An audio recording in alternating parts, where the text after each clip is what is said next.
In the 5th century of the Christian era, a philosopher arose who has been remembered as the last one whom Plato might have welcomed into his school. Boëtius, a magnificent person, came in a time when the history of Europe in the Dark Ages was a tragic ground for thinkers, and most of those who had really important things to say perished. Boëtius was one of them. He was sentenced to death, remained for years in a lonely prison, and was finally executed. Before his death, he prepared a little work called The Consolation of Philosophy, and this has become one of the great classics of the world, for it reveals some things about philosophy and wisdom that I find in no other writing, either contemporary or later. Actually, we must therefore bear in mind that Boëthius was a very devout scholar, a person of great personal integrity, who devoted most of his life to the search for truth. And every little fragment of truth he found, he served and tried to bring it to the attention of other people. Therefore, we may say definitely that he lived in love of truth, and he died in the consummation that his love had not been in vain. So we start with this problem by introducing a little part of the story of Boëthius. It seems that in this lonely stone prison, where he remained for some time before his execution, he was alone with his thoughts. He had nothing to help him or to guide him but his own inner life. He knew perfectly well that he would never be released. It was not day to day, just when, but he knew that his death was inevitable. So with these considerations, he had nothing to fall back on but his own inner life. And realizing this, and determined to live according to it, he settled down quietly to the contemplation of truth. And one night, while he was contemplating as best he could in that stone cell the wonders of life and the wonders of the universe, a great light came into his prison. And in that light appeared a magnificent figure of a woman, robed like Hypatia of Alexandria, radiant, hallowed, everything stupendous.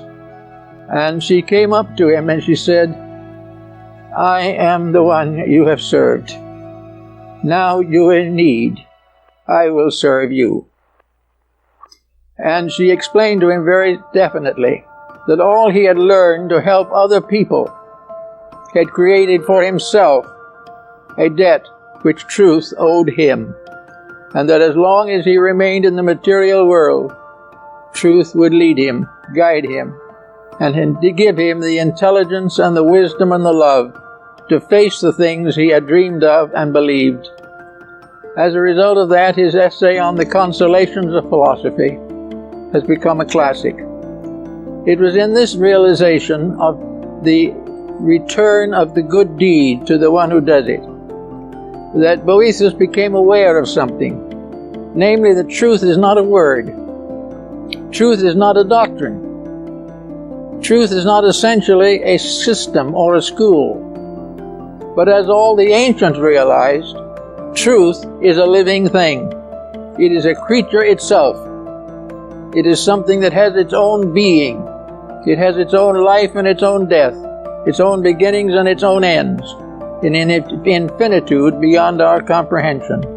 But truth is a conscious being, and this being appeared to Boëthius in the prison. And from this truth, he learned to live from day to day. He gained then the answers to all the questions he had asked. He gained knowledge of the distant places and the high places and the low places. He learned all the mysteries of space and time. He suddenly realized that truth was a great teacher, the one thing in life that knew that truth alone could lead man to perfection. And this perfection he had to earn by giving his own life to truth. Therefore we are able to follow some of the thinking of the ancients concerning the mysteries of life. We think of things today merely as objects. We think of hope as some kind of a word representing an emotion. We think of wisdom merely as mental penetration. We think of love as merely a personal emotion of our own, shared by others, but still merely an emotion. But to the ancients and to the wise, these so-called things were actually beings. Love, it was a reality, it was a creature, it was not merely a relationship. And from all the ancient and classical writings we find that the Greeks, the Egyptians and Persians and nearly all foreign peoples have personified their virtues. When they think of strength, they think of a certain power. When they think of wisdom, they think of a person who is wise. And so the ancients created gods for every emotion, every thought, every attitude of the human mind.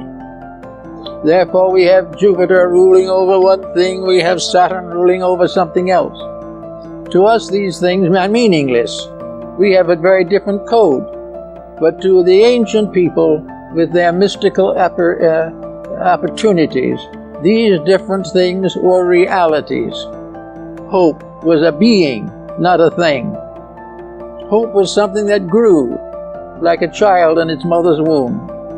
Hope was a great moment of veneration, like the individual taking holy orders. All these things were part of a being, and all great good things are beings. They are personifications or embodiments of principles, and they appear to us as a kind of language of symbolism, a language which enables us to share in the wisdom which they impart. So Boethius in his cell saw in the vision of the power of enlightened love the fulfillment of a dream, the dream of the ages. He was told by this radiant vision that she had been with him from the beginning. The moment he dedicated his life to truth, she was with him. She would be with him to the end of his days, and at the same time she would be with all others under the same conditions, because no one walks through life entirely alone, and those who have given themselves to unselfish service to others walk constantly with a radiant presence beside them, something that is going to guard them and protect them, because they have deserved it, because they have earned the peace of inner life. They will have it regardless of what happens in the outer world. This was a great consolation to Boethius. It gave him the courage and strength to know that once one dedicates themselves to the service of truth, they will never again be alone. They will be with something, someone, somewhere, who is ever and always waiting to help, waiting to use this truth that they have discovered in order to save them further punishment, further suffering, or further pain. So the wisdom that Boethius had assembled to teach others was now taught to him.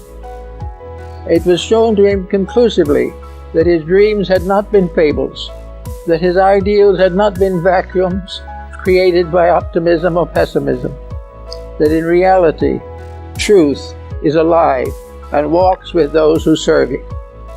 Regardless of how we view the matter, it is a beautiful thought, a very kindly thought, and a thought that gave consolation to this lonely prisoner, doomed to die because he had tried to help. Actually, therefore, before his death, truth took Boethius through all the worlds of space, through the great realms beyond where he could not go himself. Truth showed him how right he had been in certain guesses and certain suggestions. Truth also told him that she had helped him to form these ideas within his own consciousness, that as long as he served her, she would stay with him, and he would never be alone again. So Boethius, when the time came, passed on without fear or doubt. And his little book has brought comfort and insight to millions of people in a world that he never lived to know about or understand. This brings us very definitely to the concept that we had for the discussion of the morning, namely, truth as love. That truth is a being, a power, a quality. Truth is the most dramatic, dynamic way that leads to reality. But what is truth to us? How do we understand truth? Well, probably we understand it very much as Boethius understood it. We understand it by a little effort to grow. We try to be a little better today than we were yesterday, and we continue to grow a little every day. But the first step that we take toward reality brings us this contact, this something that walks with us the rest of the way. The first sincere, dedicated effort to live the life of truth brings truth to you, and truth walks with you to the end of your days. This was the idea of the Pythagoreans and the Platonists. It was the result of the individual earning dedication by his own dedication. When we do a definite good thing, when we serve those in need, when we improve the nature of our own contemplations, we have made an important connection in life. And once this connection is made, it cannot die. Once we become aware, once we have given birth out of our own souls to the soul of truth, that soul will live on. It will go with us, maybe age after age. We may backslide and forget and lose and transgress, but once we have made a sincere effort to try, we have taken the first step to eternity. We have taken the first move in the direction of everlasting peace. And therefore it was quite proper for these ancients to think of love as the faithful friend, something that could carry on beyond all of the powers of the mind. The mind can be deceived, the body can be punished, but the truth in the soul goes on. Nothing can stop it once it has started. And the first good deed dedicated unselfishly is the beginning of the long road that leads to regeneration. Buddha brings us the same point when he says that the journey to truth begins with a single step. The single step in the Greek system was the first absolutely unselfish, dedicated effort to serve. The one moment in life when we outstrip ourselves, when we are bigger than ourselves, and place a common good above our personal advantage. As long as we are selfish, truth remains alone for us and weeps. The moment we are selfish in our thinking, or in our actions, or in our codes of life, we cut ourselves off from the eternal love which is saved for us in the wonders and mysteries of the mystic life. So it's after a certain period, we do make this effort. It becomes, as Buddha pointed out, after the first step, the second step is a little easier. But of course, all through the first steps and the second and the third, there is the pressure of outside forces. We are constantly under tension and stress and temptation. But as the moment we begin the journey, there is something there standing with us. When the good deed stands alone, as far as we can tell, it is standing actually in the presence of the principle of good in space. There is only one principle of good. It's not a principle of this being right or that being wrong. It is a simple, actual adjustment within ourselves. It requires no intellectualism. It requires no vast store of knowledge or insights. But these may contribute to it. But it is a step from the selfish to the unselfish, from the dark into the light. And once the individual makes this dedication, he is pressed gradually forward one step at a time, to the fullness that he seeks to possess in the fullness of his own maturity. So in the story of now that we have today, in the story of love as truth, we have the concept of a standard of virtue, a standard of integrity that transcends anything that we know in our ordinary material relationships. I think probably the Greeks were very close to the fact when they began to personalize all of the principles and ideal forces of life.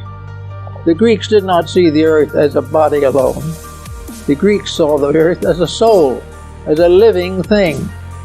They did not see the sky as merely a great mass of stars.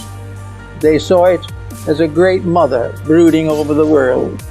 The stars in themselves were not just sparks of light or some kind of chemical explosions in space. The stars were beings looking down upon the world. Everything in the world was alive. Everything in the world was conscious. We did not know that consciousness, but by certain growth, by certain development, we gradually reduced the distance between personal understanding and this larger value of life. Now, much of this is symbolic, no question about it, but it is something that we have to give some thought to. All Indian peoples had beings at the root of life. All Chinese people had beings. Hindus had beings. Greeks had beings. It is only in our modern scientific world that we transform these beings into scientific formulas of numbers and letters and try to bestow upon these formulas the interpretation of the mysteries of life. You cannot follow the scientific method we use today to find the secrets of anything except the most transcendent material objectives. Actually, the answers to all the riddles of knowledge, the source of energies, the source of life, of time, of light and darkness, of good and evil, are all formulas of vibratory rates, and they are all alive. Everything has some kind of life in it. It is in the stone, it is in the star. They are tied together by a tremendous unity. So Boetius went out with the vision of the wonderful Lady of Light to gaze at the contemplate the space around him.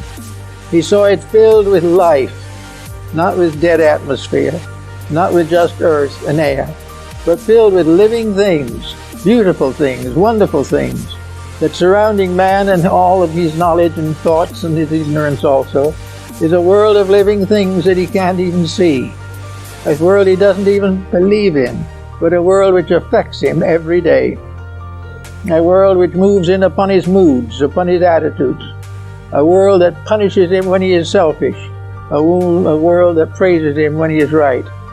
And he will recognize that in a mysterious way there are forces in that world which will guide him to his proper destiny if he will keep the rules. Each individual must live the life if he would know the doctrine. And when he does so, he realizes that the life that he is going to contact is not simply energy. It is not just a thought floating around.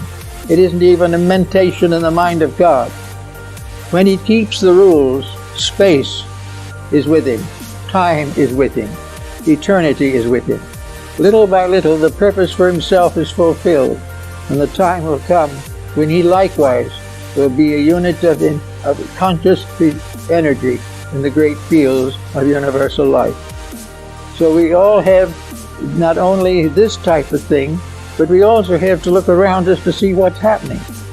We look around and we see today the problem of air pollution. With that air pollution, thousands, millions of things die. This air pollution is against the rules. Therefore, nature will never support it. And nature will continue to punish it until it corrects its own mistake. Nature will never permit evil to survive. It will never permit the wrong to win. There will be moments of apparent victory, but they will be followed by years and centuries of terrible defects and disasters.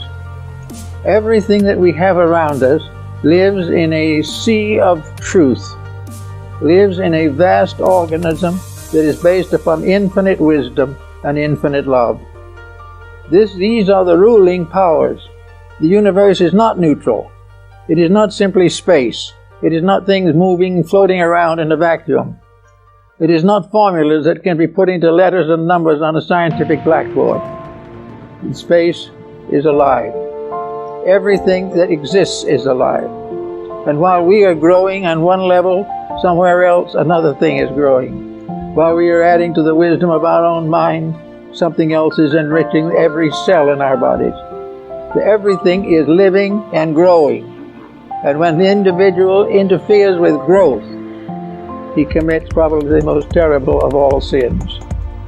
When he tries to block growth, or becomes indifferent to it, or denies it, in that moment, he places himself in the position of being punished. Now, punishment is not going to be eternal damnation. Punishment is not going to be something which is irreparable. But patience and virtue must take the place before punishment is completed. Punishment is merely an effect, the cause of which is wrong. As long as that effect is wrong, the consequences must be wrong. And what are the basic rules of this mysterious being, this infinite good one, whom we all worship under one form or another, or most people recognize under the general term of God? What is the law of this being? The law of this being is love. The law of this being is that in all matters, an infinite tenderness guides erring life back to its source and forward to its perfection. These things the ancients recognized. We don't recognize them very much anymore. But when something goes wrong and a great disaster occurs, there's a reason. A disaster is never something that is an accident. And no disaster is such that it is irreparable damage. There is nothing in life that is real that can be destroyed. The lowest, most imperfect of all entities must have its growth, must have its place, and must have its chance to win. And it is the rule of nature under God that all things shall win. There is no loss. There can never be. There is only delay. There is only a moment of pause in what might otherwise be a great and glorious mission. So Boethius went forward and went out and paid to the state the debt which it had created. But he no longer feared the state. He no longer feared the world, for he knew that the world itself was good. And these little tyrants who arise live for a day and disappear. And in the great passage of things, each of us, in our own way, must discover our own eternity. Each of us must realize for himself the eternality of the scheme and plan to which he belongs. We must begin to realize that we were not born when we come here. We do not die when we go. Everything in life goes on in life. There is no dead spot anywhere in space. Everything is filled with life, growing, unfolding. And as we look out upon it, we can see as in a meadow the vast flowering and the vast fruiting of a great vegetation. And over it rules Flora, the goddess. The goddess of the harvest, the goddess of the flowers, the goddess of the herbs. She represents the very principle of the values and powers which the plant kingdom embody. In other words, the plant kingdom is a being growing up. It is not a place, it is not a series of wild seeds that we know nothing about, or the plants that die and never come back. The plant kingdom is an entity, a living thing. It has its comings and its goings, but its eternity is never questioned. It will go on, and if it is abused and perverted and corrupted, it will remain to correct these conditions until they are corrected. And anything which consciously and intentionally destroys these growths or tries to frustrate them will find that his own ignorance becomes a terror to him. The individual who tries to kill something is an individual who will then become frightened that he himself will die. And he was wrong when he thought he killed. He was wrong when he thinks he will die. All things are part of a plan so much bigger than we are that we can't even contemplate them. That this greater reality is, in a sense, our only security. It is the one thing that cannot fail. Politics may rise and fall. They are also entities. And we find that someone talks about the dangers of the capitalistic system. The capitalistic system is an entity. The Greeks and Romans knew it under the name of Pluto, the god of wealth. And the god of wealth is also a divine being. And the god of wealth has to grow and outgrow its own possession of wealth by outgrowing it through all the creatures that it has fashioned. Therefore, wherever wealth is, it must be outgrowing itself. It must be changing into something better. Because it is alive, it has a continuity of consciousness, and it can never rest until wealth ceases to be a danger to any living thing. Everything is growing towards its own perfection and its own immortality. As we go a little further into this rather complicated situation, we realize that all over this earth there are religions, many different faiths, many different beliefs, so many gods, so many creeds, so many paths that wind and wind. But religion finally is one being, and that one being is what nations of the world have called God. Religion is the lifeblood of God. It is part of this tremendous power, whose body nature is, and God the soul. So this is a being that we deal with. Religions are evolving. People are evolving. Institutions are evolving. Everything that is born, it grows. And when its maximum growth has been achieved, it slowly disappears to give rise to a new embodiment of itself in something higher and better. We are desperately concerned today about the future of our world, and from a standpoint of our physical existence, we are well justified. But let us also remember that, as the Greeks realized, our world is alive. Our world is a great being crawling through space, passing through the solstices and the equinoxes, and passing through the arches and ways of heaven. Our earth is alive. This again we have forgotten. Therefore, when we exploit it as we do, we forget the troubles that we cause for ourselves. Our earth is a very benevolent mother, and as a Mother Earth, it is worshipped and recognized by most of the faiths and religions of mankind. This earth is a wonderful and gentle thing. But when we begin to exploit this, we recognize that we are doing an evil. We are trying desperately to corrupt something that cannot ultimately be corrupted.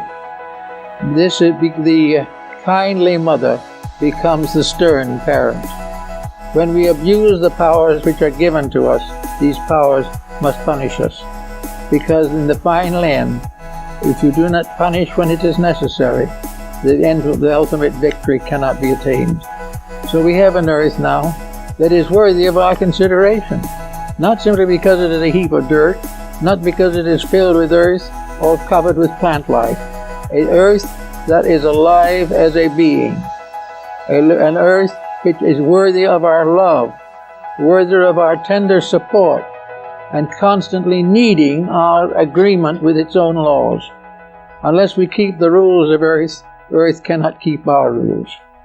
If we do not give opportunity to all the different forms of life that exist here, these forms of life become shadows and become negative factors endangering our survival. Yet there in nature there is not one single force that is angry. Nature has never known anger. That is something that the human being has developed. As a kind and loving mother, we would chastise the child, but never to destroy it, only to help it to attain to its own maturity. So when something is wayward, we set up problems to bring it back again into patterns. And to do that, the world was given all forms of educational help. We were given the wonders of nature, and the final textbook, which, as Lord Bacon pointed, is written in the stars and in the elements and in the earth. Paracelsus also tells us that there are 3 great books from which man can learn the mysteries of life. The first is the book of God, the second is the book of nature, and the third is the book of the human soul. All these things are the source of instruction, but we have to accept it. Now, if we do not accept it, it doesn't mean that a great tyrant is going to come and attack and destroy us. We are not going to be downed by evil. We are going to be corrected as the only way of restoring good. There is no loss. There is no problem of things being destroyed. There is only the problem of the individual being tested according to the degree of enlightenment which he has attained. Nature does not expect imperfect creatures to become perfect in a night. He does not expect all the mistaken laws and rules of existence to be corrected in a single day. But nature demands that individuals every day keep the best rules that they know, that they live according to the convictions that are the best for them and which they have gained over experience and time. In the course of living, every individual has experiences. These experiences either can be developed into a new level of personal development, or they can be resented and can be discarded as evil simply because they fail to gratify us. But there is in nature no evil force. There is in nature no forgetting of good. All things are fulfilled by the very vibration by which they are caused. Everything flows into everything else in a perfect rhythm of purpose. Therefore, there is never a moment in which we are not given the opportunity to grow, that we are forgiven for our mistakes if we did not know better. Nor is there a moment when we cannot correct these mistakes and go on to something higher and more noble. It is a great school, so to say, but the teachers are alive. They're not books. They are the very living essences of nature itself. They are part of the eternal process which nature provides the human being with a mind and a heart, and then bestows upon the mind and the heart the secrets of survival.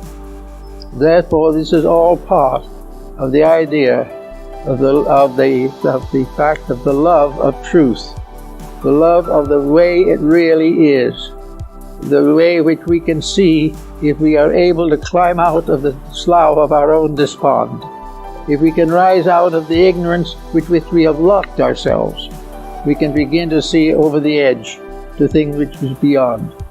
And when we do that, we will grow a little. And as we grow a little, the problems will become less. So Boethius went forth to die, perfectly content, realizing that he lived in a world which not only he had helped to improve, but would continue to serve him, love him, and care for him until he ultimately attained perfection. Everything that tries is rewarded for trying. Why and how? Well, if no one tries, nothing tries, unless it has a vision of something better. It may not know how to attain that something better, but if it is willing to try, it means it grasps the possibility of improvement. The moment the individual grasps at this moment of realization that improvement is possible, he begins to grow. Now, if in the first time he has this realization, he looks around, he says to himself, yes, I think I'll be a little better than I was. I'm going to correct some of my faults. So he goes out, and the first day he's out, he has a little trouble with something, and he gets irritated. Then a little later, something else comes along, and he's a little more irritated. And gradually, this one moment of enlightenment fades out, and he's back again in all his problems and all his miseries. So this may happen many times. There are false starts, well-intended, but not supported by sufficient energy, sufficient libido to survive and amount to anything.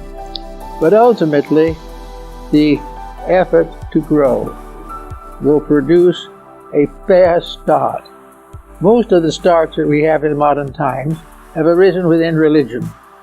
While there are many backstopping and falls in religion today, there is also a great effort to grow spiritually a little.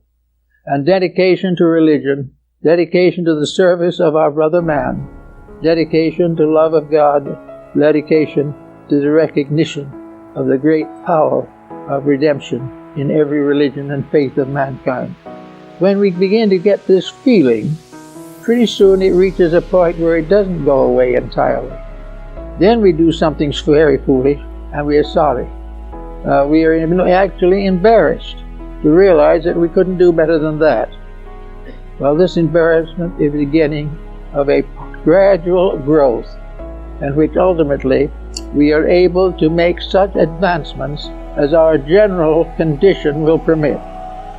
We are able to be a little less angry because we've now discovered a way to pacify these situations. We will be a little less selfish because we have begun to realize the needs of others. We will become a little more content when we realize the blessings that we already have. And little by little, this grows until it creates an atmosphere of belonging to a growing world. That somewhere in the invisible planes of things are the powers that move all things to the fulfillment of their natural destinies. Little by little, then, we get to be little better people. Now, there comes a time when we have to make a decision or two, because most people are not ready to make a major step away from the familiar. But they are able to do something better. They are able to straighten out a broken home. They have been able to solve a family feud. They have been able to visualize a better use of what they have. All these things help, and little by little, the individual grows. And the moment he has made a few growths like this, when he has been able to forgive an enemy honestly and completely, when he has been able to prevent an extravagance which he knows he should not have, when he is able to live in his own life without neglecting his children, all these things come little by little until he gradually tries to put his own life in order. The moment he makes this effort, the moment he tries to put his own life into a better social, economic, psychological condition, in that moment, truth comes to live with him. The radiant being takes up its abode in him and will be with him from then on until he makes the ultimate adjustment. It will take him through tragedy without breaking his spirit. He will go through hardships but will not recognize them as evil. He will do all kinds of things because within himself there is a great dawning coming. There is a moment of realization of something better, something nobler, and he sees that the things he has objected to and the things he has rejected, these things were false to begin with, but he didn't realize it. For when the time comes, he will discover that this truth principle within himself becomes the final censorship. Now, this censorship will never be excessive. It will never demand more of any individual than he is capable of giving. It does not expect perfection in this great universe in which perfection is beyond the guests and beyond the thoughts of stars. But it does mean that little by little he will begin to organize his own material pattern. Now, it's not only this is going to result in the beginning of genuine worship, in which religion becomes a significant fact, but it will be a very quiet, moderate religion, with no pressures, no compromises, no criticisms, no conflicts. It will be a gentle faith, recognizing that the more of the internal comes out, the better the external will be. Now, in a moment like this, we'll come across another entity worth mentioning. There is another wonderful being that we all have intimate contact with, and which most people do not understand, recognize, or serve adequately. This other wonderful being is our own body. We have a body over which we rule as Lord and Master. And it can be that this body becomes a slave. It is not given proper attention, it is misused, it is victimized, it is allowed to suffer merely to the gratification of the mind that dwells within it. Now, truth will never permit the misuse of energy. Therefore, this body, which is our house for a time, has laws and rules that must be kept. And furthermore, it is alive. We know the body is alive. Every cell in it is alive. Every part of it is alive. And yet very few people have ever tried to realize how the human body accumulates around a degree of unfoldment which we call the personality. Anyway, this body is our own particular living sheath, our completely personal organism. It is the first empire over which we can have dominion. It is the first nation we can govern. It is the first form of leadership that we are able to bestow beyond the leadership of our own minds. And the law would be very simple, that we have no right to try to lead or conquer others until we have conquered the flesh. We must accomplish in ourselves the leadership that we expect to bestow upon others. If we want to see a better world, we must begin with the self. And in very many cases, the beginning of a better world is a healthy body. The individual must go out of all these different things, fulfilling the law, meeting the responsibilities, beginning and ending according to a power and wisdom greater than our own, but in all things in patience and acceptance. Keep the rules and learn the lessons of the day. Now each embodiment we have, according to Plato, is a day.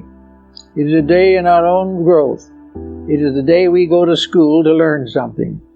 Now we look around us today and we realize that as a school, our daily life is not much of a success.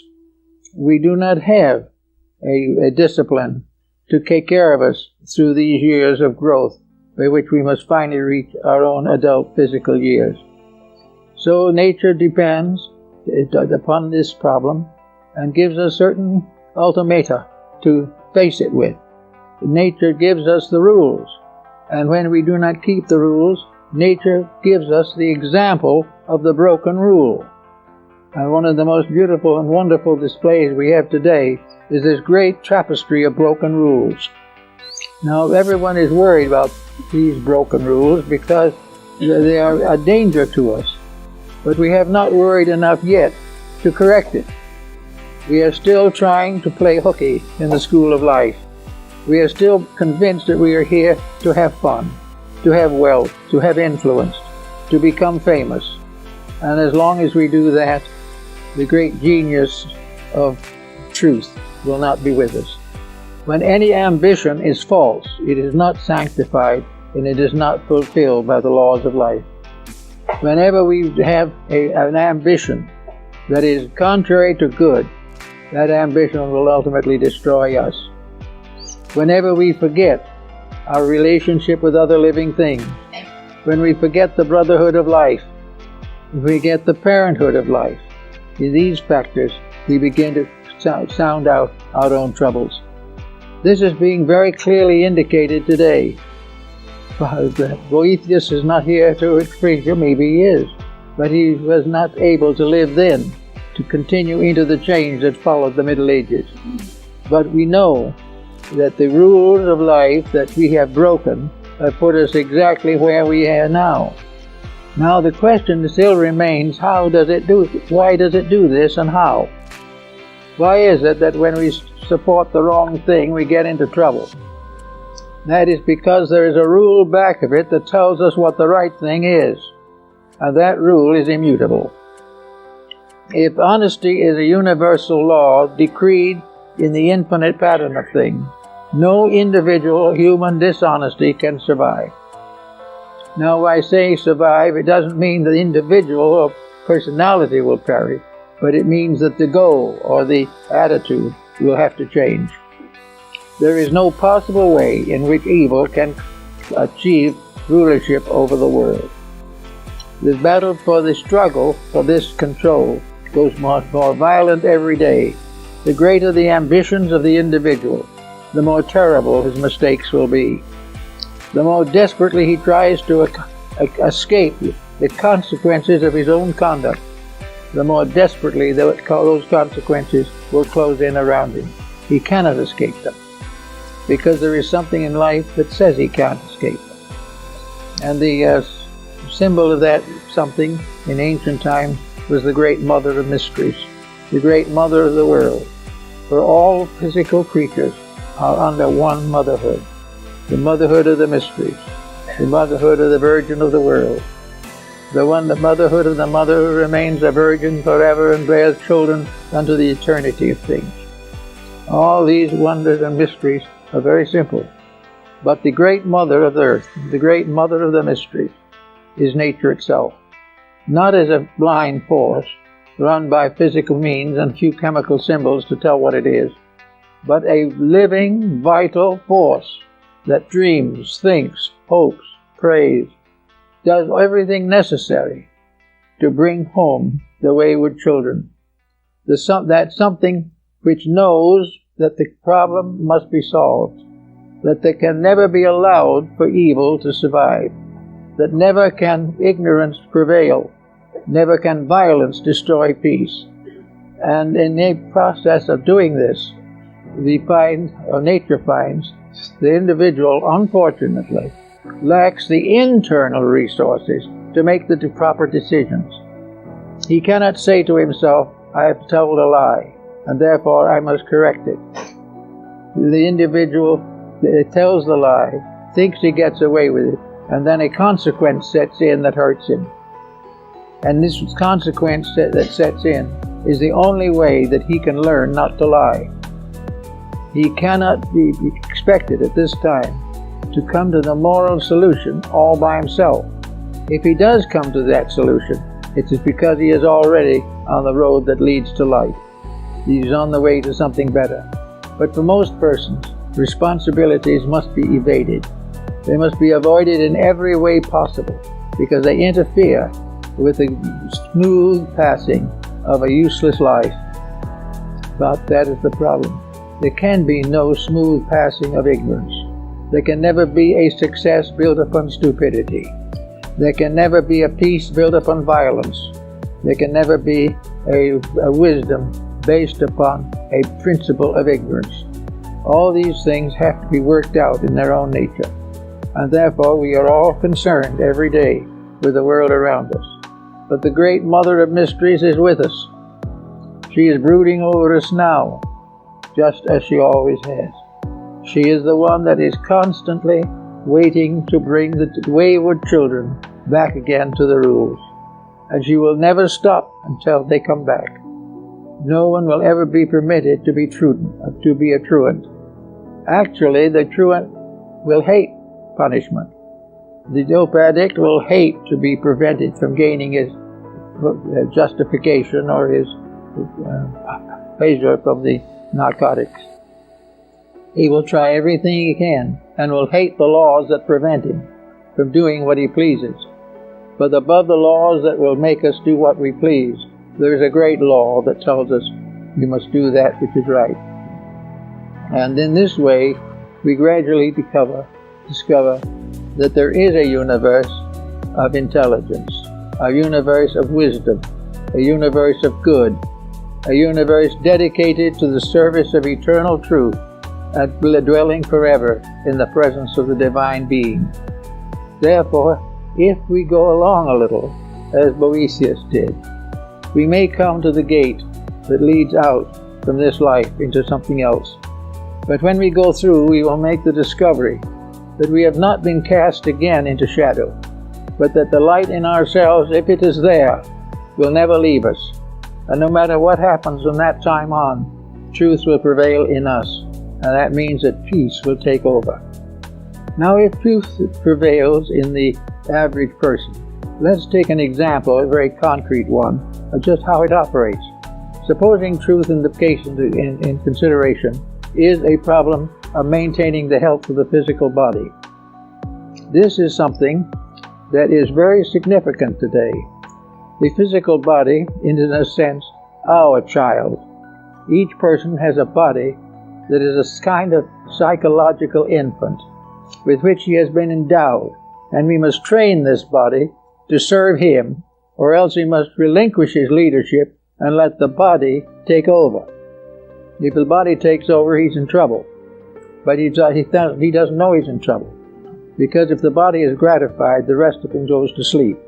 But the real fact of the matter is, the body has to be brought into harmony. It has to be disciplined.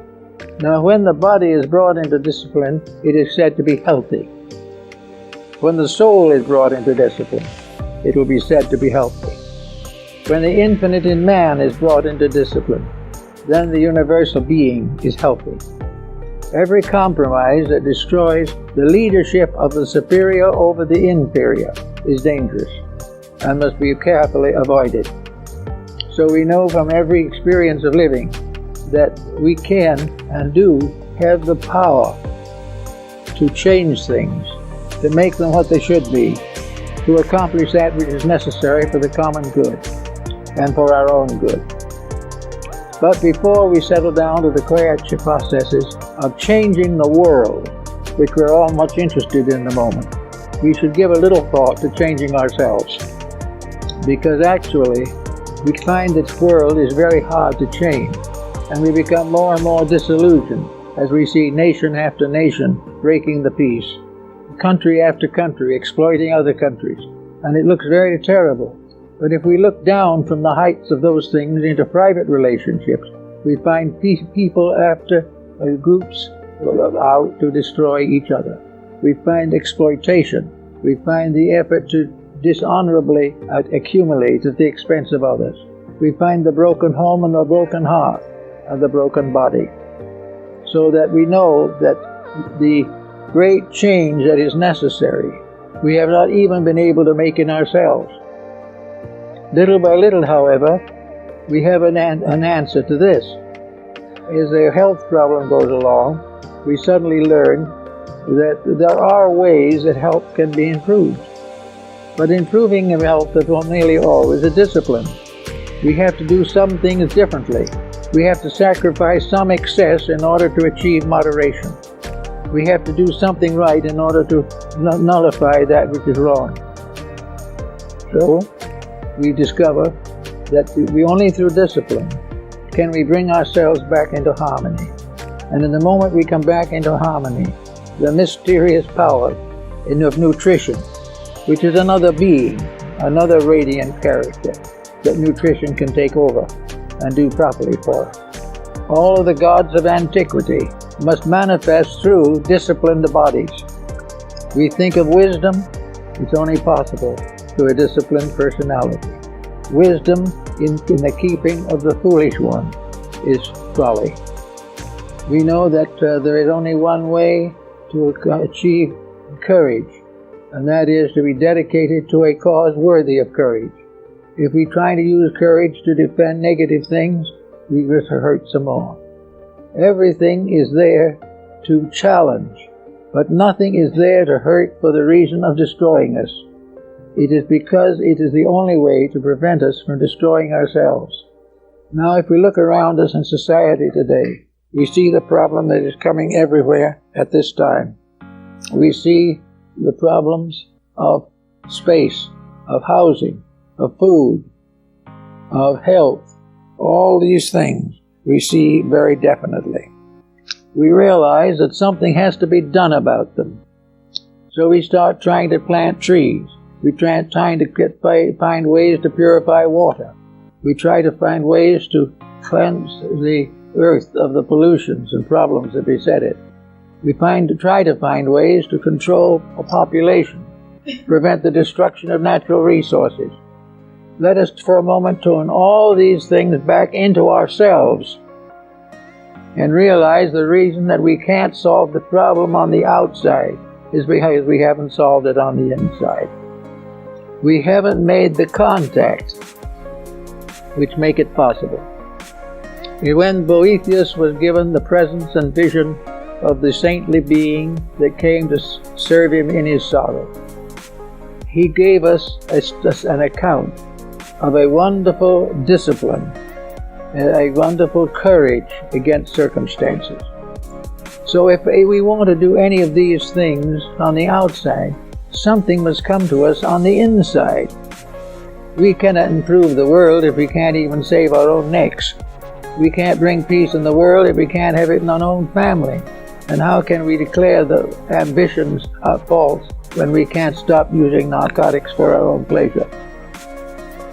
All these things come back, as Plato tells us, and as the whole philosophy tells us, all of these great changes can only come when the human being arises to meet them. The humanity is an entity, one human being.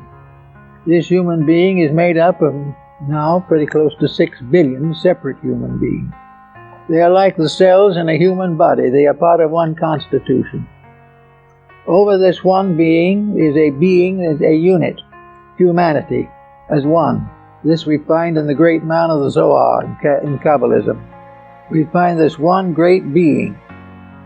And this great being's health and everything depends entirely upon the use that is made of the resources which comprise this great figure. We have to use the resources correctly. We have to solve the problem if we wish to have peace. We must make one humanity if we do not wish to be divided. Now, if we continue to wish to be divided, we not only have the problems of society, but we have the problems of ourselves. The individual who has not transcended his own selfishness is a very poor candidate for reforming the world. It is necessary for each person to recognize that he must make a personal contribution to the integrities of things.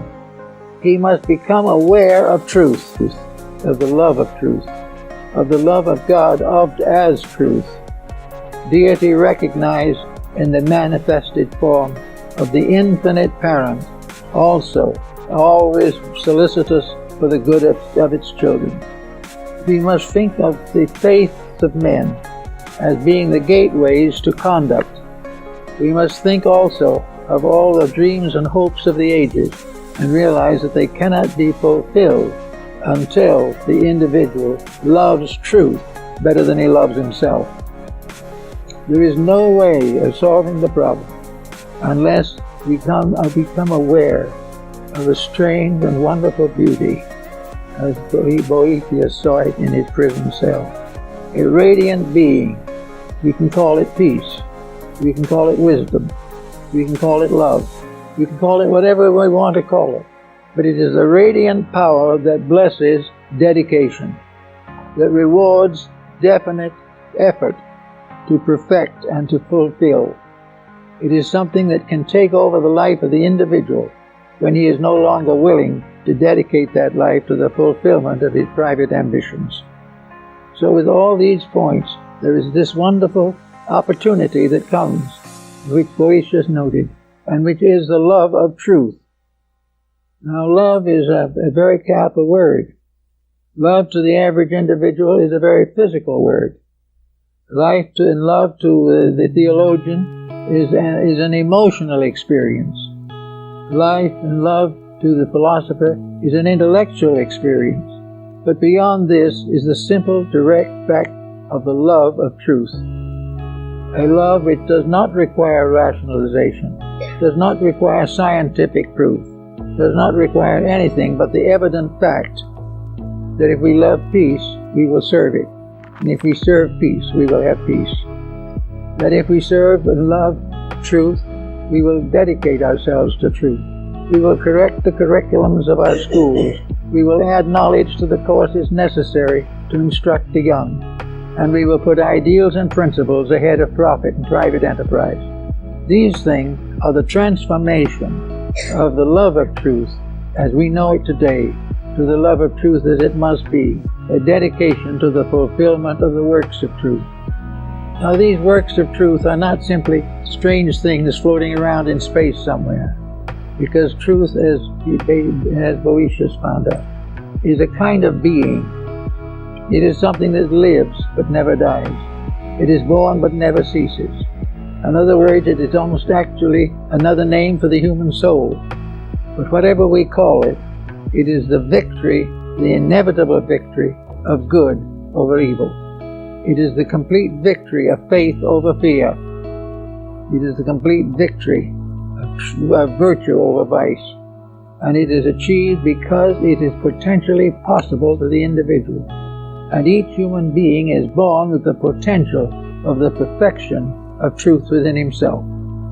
There is nothing that can prevent the individual from attaining truth except his own reluctance to improve his ways. Now it's possible for him to realize that some of the truths that he must ultimately know are now beyond him. He's not going to be able to be perfect at the moment. He is not going to be able to be perfect as his Father in heaven is perfect.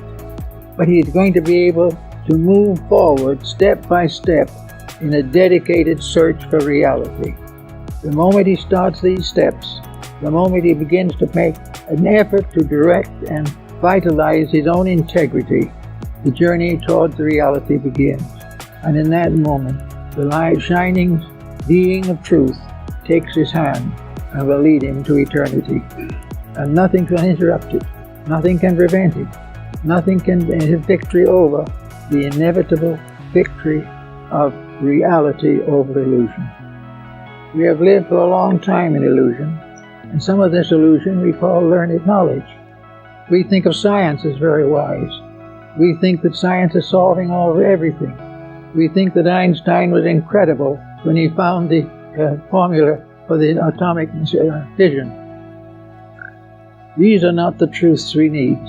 These are not truths at all. They are struggling with the misuse of universal potentials.